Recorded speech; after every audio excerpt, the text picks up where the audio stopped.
Hey y'all, how you doing? Welcome to the first ever installment of something I'm calling What to Listen to Wednesdays. Basically, what this is as often as I can remember to do it, I'm gonna take suggestions from the crowd, both my friends and people who just want to comment on this, and let them recommend me a piece of music to check out, either an artist or a song or an album. That half is what I like to call What Should I Listen to Wednesdays. And for the other half, I will talk about something that I've been listening to and recommend it to you, the people. To kick this off, I went to Instagram and asked my friends what I should listen to. And I decided to highlight my friend Shelly's recommendation since she's had a birthday fairly recently. Shelly recommended that I check out the country artist Lou Ridley, and since I'm an albums boy, I checked out her most recent project, See You Soon. Ellipses. Personally, I really enjoyed it. Instrumentally, I'll admit it sounds a lot like a lot of other modern country stuff that I've heard on the radio. Admittedly, I'm a troglodyte when it comes to actual musical knowledge, but the production is clean. To my understanding, this is the correct thing to say, but it's all mixed very well. But overall, I would say that instrumentally, it does sound to me a lot like other country stuff that I've heard, which is not necessarily a bad thing. It still sounds very good. But the secret ingredient is definitely Lou Ridley. She's got this great, soulful, kind of sad, world-weary, but very good at being angry voice. She comes off as sharp as she does calloused.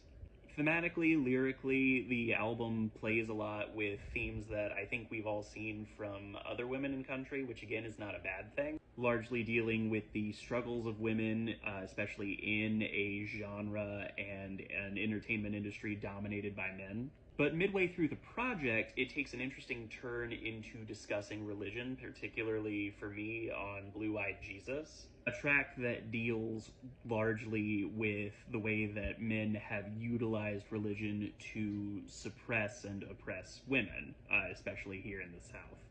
It is shocking and electrifying, but not in an in-your-face way. It's a slow, powerful turn of the knife, and it hits home.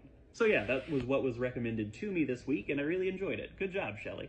As for my recommendation to you, this week I'm going to recommend the 2010 album E for Everyone by Kirby Crackle. This is a band and an album built around being as nerdy as possible. There are legitimately tracks on here that are textually about Green Lantern and Wolverine and the Fallout games. And obviously that's got a lot of appeal to me as someone who loves comic books and science fiction and video games. But Kirby Crackle does a great job of doing the right thing with those references, which is putting a human twist on it.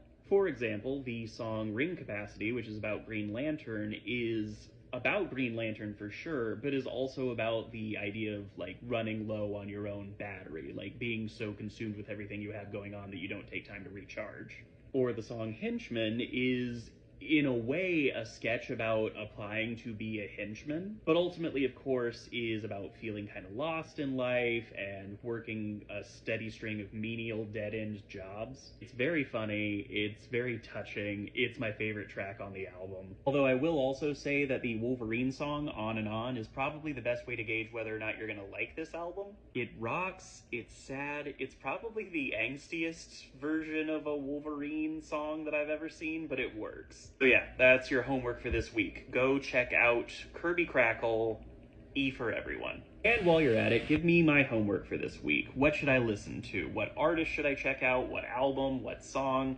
What do you think I might like? Let me know either in the comments below or however I rig this up, and I'll get back to you.